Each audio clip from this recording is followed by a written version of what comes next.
오늘 본문의 말씀을 중심으로 언약을 세워 기록하고 임봉하나이다.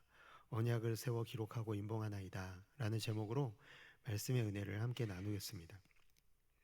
마치 구약 성경의 내용을 다 요약한 것 같은 이 레위인들의 기도가 오늘 본문의 말씀이 이제 9장의 끝을 맺고 있습니다. 근데 기도의 마지막 부분을 살펴보면서 저에게 가장 먼저 눈에 띄었던 부분이 있는데, 하나님을 향한 이 레위인들의 기도, 그리고 더 좀 확장해 보면은 이 레위인들이 대표하고 있는 이스라엘 백성들의 호소가 눈에 띄는데요. 9장 32절에 보니까 우리 하나님이여 광대하시고 능하시고 두려우시며 언약과 인자하심을 지키시는 하나님이여 우리와 우리 왕들과 방백들과 제사장들과 선지자들과 조상들과 주의 모든 백성이 아수르 왕들의 때로부터 오늘까지 당한 모든 환난을 이제 작게 여기지 마옵소서. 마지막 부분이 눈에 띄더라고요. 오늘까지 당한 모든 환난을 이제 작게 여기지 마옵소서. 그들이 얼마나 그동안에 큰 환난을 당했는지를 짐작해 해주는 호소의 내용이라고 생각을 합니다. 우리도, 저와 여러분도 기억에는 없지만 우리 어르신들 중에는 일제시대를 겪었던 분들도 계시지만, 그러면 우리 대부분의 우리 성도님들은 아마 그 시기에 그 환난을 당한 우리 나라 잃은 서름을 직접 겪지는 않았습니다.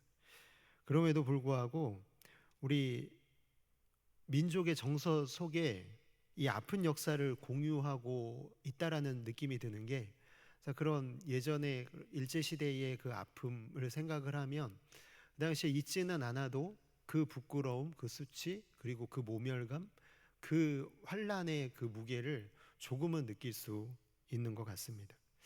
상상하는 것만으로도 힘이 빠지고 뭔가를 시도할 수 있을까라는 생각조차 해보게 되는데요. 왜 그러냐면 나라를 잃은 민족은 주권이라는 게 없잖아요. 내 삶에서 내가 뭔가를 결정할 수 있는 환경이 전혀 아니라는 거죠. 레위인들의 이 처절한 고백도요, 그런 상황 하에서 호소하고 있는 내용입니다. 정말 나라를 잃은 민족이 얼마나 큰 환난을 당했는지 하나님께 이렇게 고백하는 거야. 하나님, 우리가 이만큼 환난을 당했습니다. 하나님, 정말 우리가 당한 환난만큼은 정말 그걸 작게 여기지 마시고 그걸 좀 인정을 해 주십시오 라고 이렇게 말씀드리고 있는 내용입니다. 제가 이런 생각이 좀 들더라고요. 말씀을 좀 묵상하면서 어렸을 때 우리 자녀들을 혼낼 때가 기억이 났는데, 자녀가 막 잘못됐다고 막 손이 발이 되도록 빌잖아요. 그런데 그때 어떤 생각이 들었냐면 더 맞아야 정신을 차린다라고 생각을 해보게 되었습니다. 넌 더 맞아야 돼. 너 지금 이거 비는 거, 너 여기서 내가 그만두면은 너 또 그럴 것 같아. 그래서 과거에 잘못을 반복할 것 같은 그런 두려움 때문에 분명 이 순간만큼은 자녀는 진심일 텐데, 부모가 그런 게 있잖아요. 그런 순간이 뭐 한두 번이었어야죠. 너 또 그럴 거잖아. 그러면서 더 체벌을 해야 되겠다, 이런 생각을 하게 되었던 것 같습니다. 근데 그때 자녀가 좀 큰 자녀가 이제 아빠가 때리는 몽둥이를 딱 잡으면서 아버지 그만하시죠. 맞을 만큼 맞았습니다. 이렇게 이런 의미로 이렇게 얘기하는 건 아니겠죠. 예. 뭐 이런 이 이스라엘 백성들의 이것은 어떤 의미냐면 33절의 말씀에서 그 의미를 더 발견할 수 있는 것 같아요. 그러나 우리가 당한 모든 일에 주는 공의로우시니 우리는 악을 행하였사오나 주께서는 진실하게 행하셨음이니이다. 그러나 우리는 악을 행했다. 분명히 밝히고 있는 게 뭐냐면 우리가 정말 돌이킬 수 없는 죄를 지었다라는 걸 고백하고 있는 겁니다. 하나님, 우리가 얼굴을 들 수 없을 만큼 잘못했다는 고백을 이스라엘 백성들을 대표해서 레위인들이 하고 있는 것이죠. 어떤 악을 행했나, 그게 34절에 나오는데요. 우리 왕들과 방백들과 제사장들과 조상들이 주의 율법을 지키지 않았고 주의 명령과 주께서 그들에게 경계하신 말씀을 순종하지 않았다. 똑같은 말씀입니다. 하나님의 말씀을 지키지 않았다는 거예요. 여러분, 가나안 땅에 인도하신 이유가 무엇이었죠? 가나안 땅으로 하나님이 이스라엘 백성들을 그들을 이 애굽의 압제에서 구해서 가나안 땅으로 들여보내신 이유가 무엇입니까? 그것은 열방의 복이 되는 존재로 살라는 것 아니겠습니까? 그리고 열방의 복이 되는 존재로 살게 하기 위해서 하나님의 아름다운 믿음의 사람들로 만들기 위해서 그들을 정말 이 세상의 모든 백성들에게 열방의 복이 되는 존재로 살게 하기 위해서 가장 필요한 게 그들에게 말씀이 필요한 것이었거든요. 하나님의 백성답게 살아가는 그 법, 그 말씀을 지켜야만 사는 것이죠.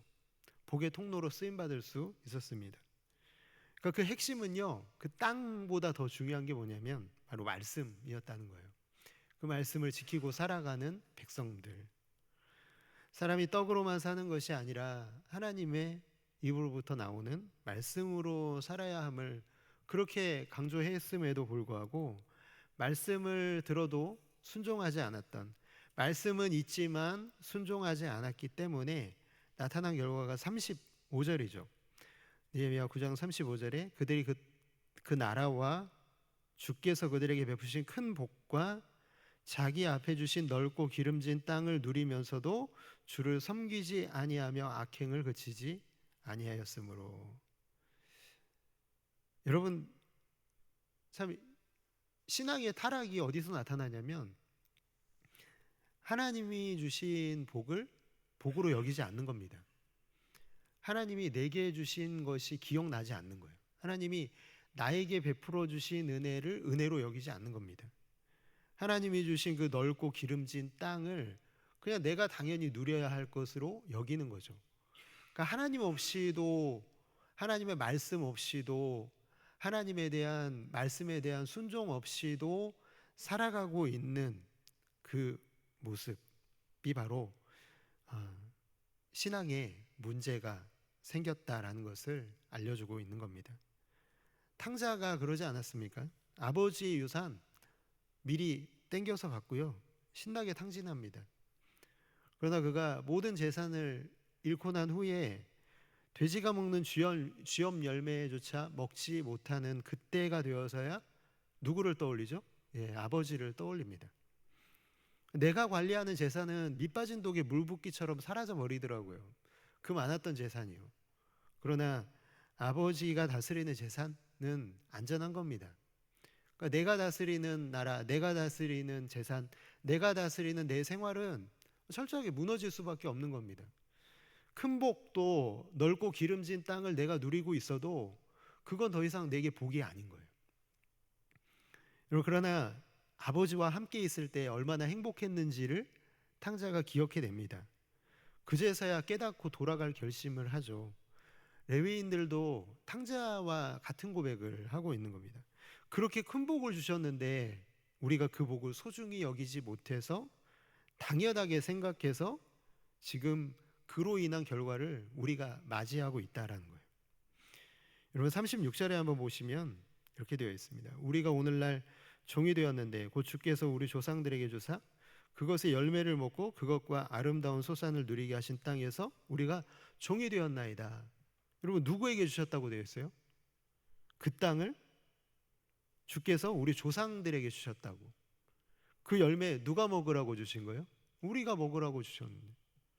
아름다운 소산 누리라고 한 그 땅은 누구 겁니까? 우리 거였는데 정말 대반전이 일어나죠. 하나님이 우리에게 주신 그 땅에서 우리가 종이 되었다는 거예요. 참 놀라운 일이죠. 하나님이 주신 그 땅 주인으로 보내셨는데 그 땅에서 종이 된 결과가 나타난 이유는 뭡니까? 말씀에 대한 순종이 없었기 때문에. 우리에게 주신 그 땅에서 이방의 왕들과 이방의 백성들이 배불리 먹고 있는 모습을 보고 있는 거예요. 이스라엘 백성들이. 그걸 지금 호소하고 있는 내용입니다. 기가 막히죠. 근데 이 모든 일들은 하나님의 말씀에 대한 순종이 없는 악을 행함으로 인해서 드러났다라는 거예요. 37절까지의 내용은 그래서 철저한 엎드림의 고백이 나타나 있습니다. 우리 이스라엘 백성들은 끊임없이 악을 행하지만 그런 우리를 향하여 한량없는 자비를 베푸시는 하나님.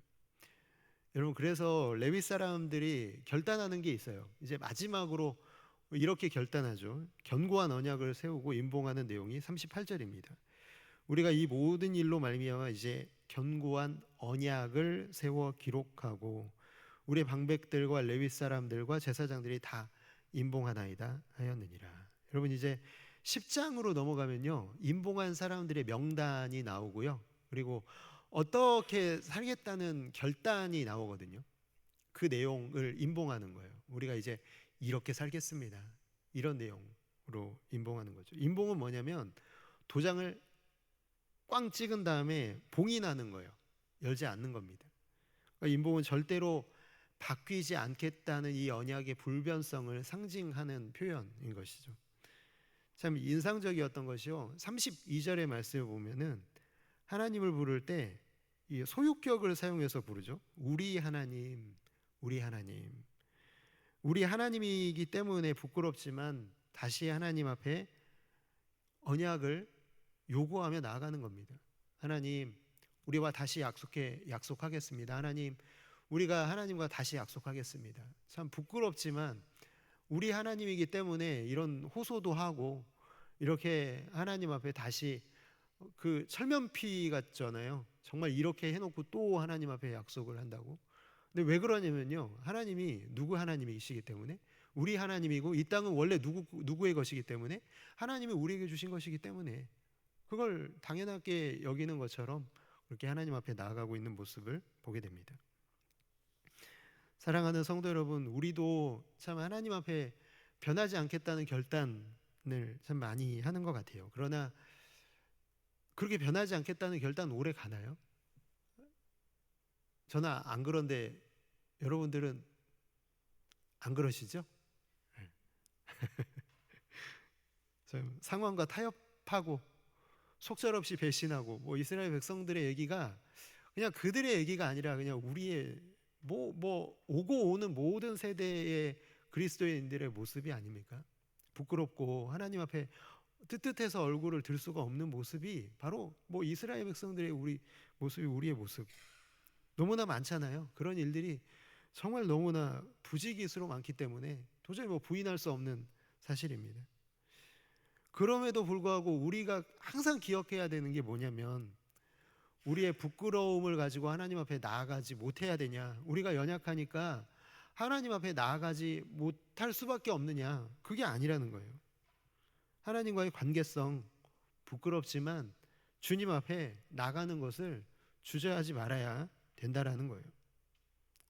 네가 지금 이렇게 결단하지만 너 곧 배신할 거야 라는 거 하나님 너무나 잘 아십니다. 우리 너무나 잘 알고 있는 그 모습이 기억나지 않으십니까? 막 베드로가 막 그러잖아요.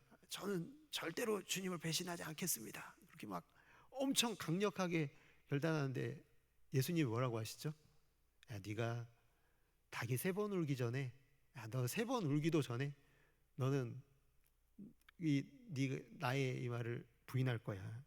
나를 3번 부인할 거야. 참 우리의 이 결단이 얼마나 연약한지를 우리 주님이 잘 아시고 베드로에게 말씀하신 것이죠. 베드로의 모습이 사실 우리 모두의 모습이잖아요. 그러나 꼭 기억할 것은요, 우리가 연약하다고 해서 연약함 가운데 하는 우리 하나님을 향한 우리의 결단이 부질없는 게 아니에요. 여러분, 이걸 기억하셔야 됩니다. 왜냐하면 사단은 항상 우리를 넘어뜨리려고 하는 부분이 바로 우리의 연약함. 너 연약하잖아. 너는 또 배신할 거잖아. 그런데 네가 감히 하나님 앞에, 야, 너 부끄럽지도 않냐? 부끄럽죠. 그리고 부끄럽지만 하나님 앞에 우리는 나아가야 됩니다. 왜냐하면 하나님은 우리의 하나님이시고 하나님은 우리의 아버지시기 때문에 그렇습니다. 우리가 믿고 있는 하나님은 다른 사람의 하나님이 아니라 나의 하나님이고 우리의 하나님이시기 때문에 우리는 주님 앞에 나아가는 것을 연약함에도 불구하고 결코 주저하거나 부끄러워서 못 나가는, 나 스스로를 정죄하는 그런 일들이 없어야 된다라는 거예요. 하나님은 다 알고 언약을 맺으셨습니다. 우리가 배신할 거 다 알고, 우리가 연약한 거 다 알고 우리와 언약을 맺으셨다는 거예요. 그러나 언약의 주체는 내가 아니라 누구십니까? 하나님이심을 믿으시기 바랍니다. 우리와 맺으신 그 언약의 주체는 하나님이십니다. 내가 이루어가는 언약이 아니라 하나님이 이루어가시는 언약입니다. 나의 연약함으로 이루어지는 끝나는 언약이 아니라 하나님이 주권적으로 이루어가시는 언약을 우리와 맺으셨기 때문에 우리는 항상 하나님 앞에 나아갈 때 우리 하나님, 나의 하나님, 부끄러움에도 불구하고 연약함 가운데 하나님 앞에 나아가는 것을 주저하지 않는 것입니다. 바로 그것이 레위인들이 32절에서 고백하고 있는 내용이죠. 하나님은 광대하시고 능하시고 두려우시며 언약과 인자하심을 지키시는 하나님, 그 하나님이 누구의 하나님이다? 바로 우리의 하나님이고 나의 하나님임을 고백하고 있습니다. 그게 그들이 믿는 바였습니다. 아버지와 자녀의 대화가 또 상상이 되더라고요. 너 다시 그럴 거야, 안 그럴 거야? 그러면 아빠 잘못했어요. 다시는 안 그럴게요. 알죠. 또 그럴 거 알지만 또 약속합니다. 새끼손가락 걸고 약속 하면서 약속하죠.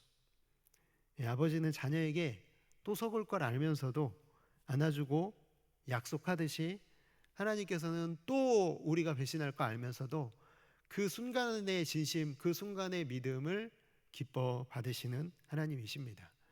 그게 바로 여러분 우리가 믿는 이 연약한 바 가운데서도 믿고 있는 믿음이라는 것이죠. 주님, 나는 부족하고 연약해도 주님은 강하시고 신실하십니다. 언약을 반드시 지키시는 하나님이십니다. 나는 못 지키지만 하나님이 지키시는 그 언약을 오늘 또 붙들고 살아가겠습니다. 우리도 이 문장 하나로 충분했으면 좋겠습니다. 레위인들이 그 고백한 것처럼 우리도 오늘 바로 이 문장 하나 붙들고, 하나님, 나는 부족하지만 연약하지만 주님은 강하시고 신실하십니다. 이것을 우리의 믿음의 고백으로 붙들고 나아갈 수 있기를 바랍니다. 이번 한 주 주신 것, 나에게 주신 것 당연한 것으로 여기지 마시고 감사하시기 바랍니다. 우리의 연약함에도 불구하고 우리를 떠나지 않으시고 믿음을 더욱 굳게 하시는 하나님 앞에 굳건한 믿음으로 나아가시는 아름답고 귀한 성도 여러분들 모두가 다 되시기를 주님의 이름으로 축복합니다.